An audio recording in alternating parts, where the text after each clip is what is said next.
యాదాద్రి భువనగిరి జిల్లాలో అగ్ని ప్రమాదం జరిగింది. ఆత్మకూరు మండలంలోని సిద్ధేశ్వర కాటన్ మిల్లులో మంటలు ఎగిసిపడ్డాయి. వేలాది క్వింటాల పత్తి దగ్ధమైంది. మంటల్ని ఫైర్ సిబ్బంది ఆర్పేశారు.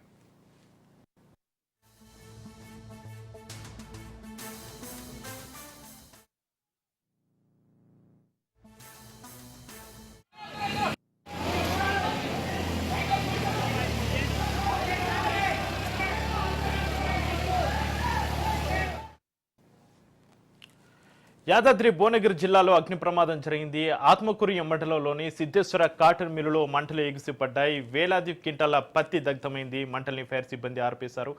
ఈ మంటల సంబంధించి మరింత సమాచారాన్ని మా ప్రతినిధి కిరణ్ ఫోన్ లైన్లో అందిస్తారు. కిరణ్.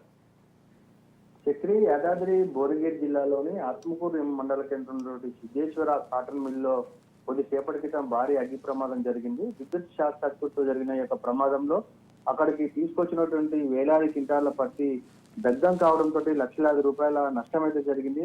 అయితే ప్రతిరోజు మాదిరిగానే మిల్లులోకి వచ్చిన కొద్దిసేపటి తర్వాత విద్యుత్ షార్ట్ సర్క్యూట్ కారణంగా ఆ మిల్లులో ఉంచినటువంటి పత్తి ఒక్కసారిగా మంటలు అందుకోవడంతో అక్కడ ఉన్నటువంటి సిబ్బందితో పాటు మిల్లు యాజమాన్యము ఫైర్ ఇంజన్లు తీసుకొచ్చి మంటలార్పే ప్రయత్నం చేశారు. అప్పటికే భారీ ఎత్తున మంటలు ఎగిసిపడడంతో వేలాది క్వింటాల పత్తి దగ్ధం కావడంతో లక్షలాది రూపాయలు అయితే నష్టం జరిగింది. మొత్తానికైతే రైతులు కష్టపడినటువంటి యొక్క తీసుకొచ్చినటువంటి ఈ పత్తి రైస్ మిల్ యొక్క మిల్లులో నిల్వ ఉంచడం వల్ల ఈ ప్రమాదం చోటు చేసుకుంది. మొత్తానికైతే మిల్లు యాజమాన్యము భారీ ఎత్తున నష్టపోయినట్టుగా అంచనా వేస్తున్నారు.